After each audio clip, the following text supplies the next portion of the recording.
Hello everyone, this is Sarah and Saif. We're a real estate agent with Jump Realty in Windsor, Ontario. And today's video is going to be market update of the last 7 days, especially the interest rate hikes that happened like 2 days ago from the announcement of Bank of Canada. And at the end of this video, we're going to talk about the topic of we're going to be talking about the home types and also home styles. There's different types and different styles, kind of one different range of pricing range for both of them here in Windsor. So we're going to just talk about these. And if you guys have any questions at any time, just leave them in the comments. And if you want to reach us out, the best way is by our contact information. We're going to leave it right here. And it's also going to be in the description of this video. Okay. Let's get started. So for the stats, it's not going to be just for the last week. It's going to be for the whole month of May. So the Board of Windsor just announced the stats for the whole Windsor, like how many listings and how much houses sold. So for the last month, we had 1,094 listings. So almost like 1,100 new listings came up. So this is the... Yeah, I'm trying to show Safe in the video as well, but... Yeah, I see you struggling. So yeah, there's almost like 1,100 new listings hit the market on last month, which is the biggest number that happened for the whole year. But it's still we're less than last year. If we compare this year to last year, it's less listings, which means it's a healthy number, but still like the demand is higher. And also, like comparing to last year, it's less listings. Yeah, but comparing to the beginning of this year, it's going up. Like all the listings, like we started on January at 598 listings. Right now on May, we are at 1,094 listings, which is pretty good. It's almost like a double the amount. Yeah, a lot of people getting more like trusting them because the market is picking up. There's like people seeing more homes selling than millions or like above 500, 600. And that's very obvious. Homes are selling, so people or sellers started kind of like getting more confident with the market. So they started relisting their homes and putting it back in the market, which is a good thing for both, for sellers and buyers. And Sarah, how many homes did we sell last month? So we sold 546 homes on May. Comparing to the last year, we sold 613 houses, which is almost like very close. It's very close, almost getting like there. 50 house only, like 50 houses the only difference. Yeah, but there's a huge difference because if you look at how many houses we sold in January this year, which when was the market unstable, people were a little bit afraid of buying. We have only sold 244 on January property. That's on January this year, and now we're selling almost like double. It's more than double the number. It's 546. And the big thing actually is like we are picking up. So every month we're selling more homes than the month before. And if you look at what happened on last year, we're actually going lower. We're actually going to put the picture of the stats over here. It's going to show you exactly how it's going up gradually, like every month. And that's very obvious. Like even for the people who are watching the market, are planning to list their house and sell it, or maybe planning to buy a property in 3 or 4 months ago, like they will notice the difference. Yeah, so like last year on March, which was the peak, we've sold 717 homes, and then it started dropping. But right now we're picking up every single month, so that's a big thing. And also the same thing happened in terms of the average home price. So for the average home price, we're picking up from December, from even like from October. We're picking up from it's been like 7 months, where the average home pricing are going up every single month. So right now we're sitting at $602,000. So that's a huge, like it's been a while we've been talking about the 6 number. Yeah, even like for the last year it was 643. So it's not that a huge difference like in this year and last year. Like, and also we're gonna put the picture so people can see how it's going up. Like the average price are going up gradually as well, while last year it's going down gradually. So it's really like we are meeting right now in May, especially like we don't know what's gonna happen next month because like we'll have to wait until like the end of June until we can get the stats as well. But I think it's gonna go up. Yeah, probably based on what we're seeing, if this trend continues, then next month the home prices and everything, home prices, selling, everything will be higher than it is on last year. So that's a huge thing. Like first time we're gonna break out. I think so. Yeah. And I don't think we're gonna break out in the amount of listings. So that's another thing. Like last year, we had more listings, and the demand started dying. Right now we have less listing and the demand is picking up. So that's a big thing. That's gonna even like make the market heat even more, and we're gonna see more multiple offers. Yeah, and I think almost like all people know that Bank of Canada announced there's a hike of 0.25 points on the mortgage rate. So right now it's sitting at 4.84 and the variable rate is at 6.05. And for sure it's different from bank to bank, but basically this is what all banks follows. And if you look at like the fixed rate is not changing that much. I think like I've seen it on the first date when the change happened. It went even the fixed rate went above 5, but right now it dropped back to 4.84, which basically didn't change. So if someone want to buy like a fixed, based on what we're seeing here, it's not a lot of difference if you're getting a fixed mortgage rate, but if you're getting a variable one, no, it did change for sure, like at exactly 25 points, because it was at 580, now it's 605. Okay, so now let's get back to our topic, which is, if you guys anytime have any questions, just leave them in the comments and we'll be happy to answer them. So Sarah, how many types of a home? It's not going to be like every single one, but the most common ones are? So let's just start with a single house. A single house, it's basically a detached house by itself, sitting on the land by itself. There's no neighbors that are attached to this house. And also the second type would be the semi-detached. What is the semi-detached? Semi-detached, it's like it's two homes, both looking at one home. So like if you look at them outside, so like one huge home, but it's actually two homes, one beside each other. They're only sharing one wall. So it's like, on the other side, you're only one neighbor. Like you're only sharing one wall with one neighbor. It's usually only cheaper. One side neighbor. Only one side neighbor. It's usually cheaper than the detached on the single home. Yeah. But it's a little bit expensive than the townhouse. The townhouse would be sitting between. We never know. Like there's a townhouse, like a bunch of townhouses are the same situation. Maybe like 10 townhouses, or maybe they're all attached to each other. Sometimes we get a corner townhouse, but it's a townhouse, but because it's corner, then that's going to be called semi-detached, because it's basically not, there's only one side neighbor, which is townhouse, but it's actually a corner townhouse, and that's usually it's a little bit more expensive than the ones that are attached from both sides. That's right.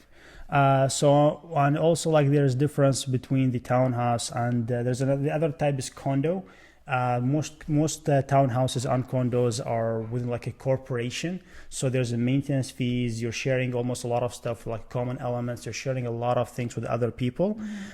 So that's why like it's less. It's more limits on you as an owner, comparing where you are living in your single home. You can do whatever because everything is almost yours. And but at the same time, there's a lot of buyers who prefer to get like a condo. I get because it. they don't have to care about the maintenance of the neighborhood.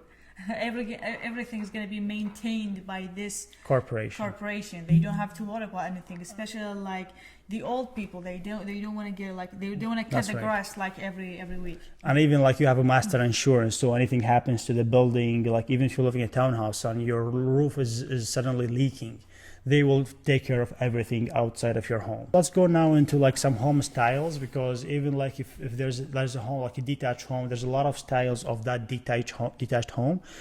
So let's start with the ranch. What is a ranch? So a ranch means like it's only one floor on like only one floor. There is no upper floor, but sometimes there's a basement. Sometimes it's a crawl space. There's no basement, but a lot of times we get a ranch with a finished basement. It could also be like two two separate units, two finished unit that could be rented, both of them.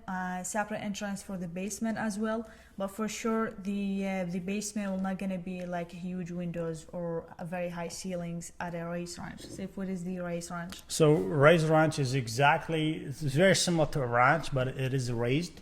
So which means like you are gonna have a full basement, big windows, and it's very desirable. Like people love raised ranches because it's very useful. Like you can rent it out, you can do whatever really you like. And it's actually the new style. It's a newer style, yeah. Of all the houses right now, we're seeing like that are built like in 2000 or 2015 and above. 2015 and newer. These are all like most of the styles that we see right now are all raised ranch. So this is actually good. Like this is like the newer model, yeah, the newer style. Because it's useful. Like people like it. There's most of them like has a bigger basement and second kitchen. Affordable for a family. Yeah.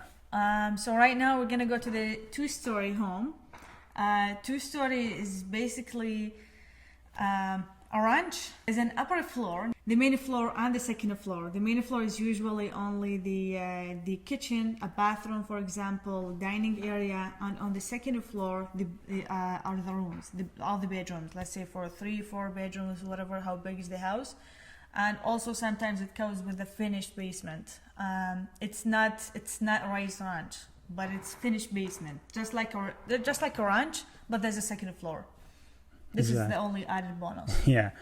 But usually they are more expensive than a raised ranch. It depends on the style. Like some of the older ones are less expensive, but if they are newer ones, like let's say the luxury ones, they built it on like a 20 like a newer houses, bigger ones, more luxurious ones, they're way more expensive than the ranch. But if it's the investment ones, which is a lot of them are for investors, yeah, of for course, the ones in downtown areas and stuff, duplex. you can get something like in the range of starting from maybe 450 up to 600. Those are for investment wise, but like for the different ones, the luxury, that's above. Old bull, these ones. The other ones gets like $1 million or 900. But these like the luxuries, like two-story, this would be like the minimum would be in Windsor, 800. Yeah. This is the minimum. You get like if you get something for 800, that's that. Exactly. Sarah, how much like an average raised ranch? I would say it's right now in this market, it's 650 to 700, and for sure it depends on the area. But I see most of the raised ranch are mostly in South Windsor, Devonshire Heights, East Windsor, Barnwell, all of these areas. There's no raised ranch in downtown Windsor, except if it was like a new build, like 2020 or 2021. Sometimes we get very rare situation that they built like a new build in downtown that is raised ranch, and it's also cheaper than South Windsor for sure. That's right, because like the other places like Sarah mentioned are newer than downtown, so most of the houses in downtown already been built, so there's no raised ranch because it's a newer style. So that's why like downtown Windsor is cheaper than all the other areas, because all the houses are like old built house. That's right. So Sarah, and what is a 2.5 story? So 2.5 story is basically the same as 2-story, but there's a half story as well, which is like a half floor. We usually call it. It's the attic, like the attic, like whatever. Yes. You don't have like straight walls. It's gonna be like this, so that's why it's an attic. The attic. It's half a store. Sometimes the attic has like a huge bedroom. Sometimes it's a very small bedroom that cannot be a bedroom. It's only a storage. Yeah. But sometimes it's like a very huge ceilings, and there's basically a one master bedroom with a bathroom. Mm-hmm. And so for the 1.5 story, it's like the ranch, but it has an attic. Yes. So it's very simple. Like it's a ranch, but it has an attic. Yeah. That's a 1.5 story. And sir, let's talk now about the side and back split. It's very famous. We've seen a lot of them, and it's an older style as well. Yeah. But there's a side and back split. Sarah, where are they? So I'm gonna talk about the side split, and you're gonna talk about the back split. So the side split would be basically it's the old styles of homes The English styles homes. So it's basically the main floor. It's right over here, like a square, and there's another square right attached to it. It's only like here is the kitchen, for example. Here are all the bedrooms, and here are the maybe dining area or whatever they wanna call it. But it's basically like 3 houses at one house. They are all attached. That's 3 right. parts. Yeah. This is on the side, and for the back. So the back split is same idea, but it's behind the house. So when you look at the house on the front, it is like a one house, but there is actually behind it other splits. So it could be like a 3 back split or 2 back split, maybe 4 back splits. At different, like there's no certain number, depends on how big the house is. But that's what's gonna determine, like it's gonna be on the back. So let's say you have the garage, the garage and the living area and kitchen on the front, and there's the bedrooms on the back. Usually there's a stairs either going up or you're going down, and because it's structured in everything in the back. So and it's sometimes like even you house. see like the front part is a little bit smaller than the back part, because the back part is maybe the bedrooms. There's 2-story bedrooms, so there's 2 floors basically, and the first part is only ranch. Sarah, now the investors' favorites, which are duplex, triplex, and fourplex. I think most people will know like what duplex means right now, because it's getting very popular here in Windsor. And also for the investors that are living outside Windsor, GTA area, Toronto, they all know what's duplex mean, because they are all investing in Windsor. Duplex basically mean 2 legal units. 2 legal units at the same house, separate entrance, separate laundries, Separate meters, utilities, utilities. separate utility. They get separate meters. So this is basically like a legal 2 units that could be rented and make cash flow. That's right. Saif, what is the triplex? Triplex, it's like a duplex with another unit. So like say 3 units, 3 legal units. You can rent them with no issues, and like there's separate meters for all 3 of them. So the more units you get, the more expensive the house will get, because it's producing more cash flow, more income. So that's reflecting the price, of course. And the fourplex is 4 units. Again, like everything is separate, all 4 units, and you gotta make sure the zoning is right, because sometimes you could see like a house that made like with 3 kitchens or 4 kitchens or whatever, like it made as of a duplex or as a triplex, but legally it's not. So you need to be aware of, is it a duplex, because you need to know what you're buying. Is it a duplex or is it not? You check with the zoning, check with the city, just make sure you're buying the right thing, because usually they're worth more money. Yeah, of course. And sometimes you get 2 units, but they are not legal duplex. But sometimes it's not a legal duplex, but you can get a permit for it.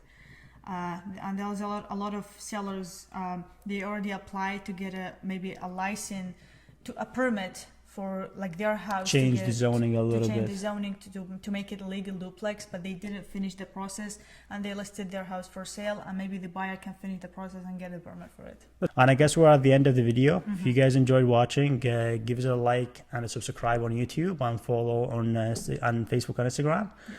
And I guess we'll see you in the next one. Yes, we'll see you on the next video. See you guys.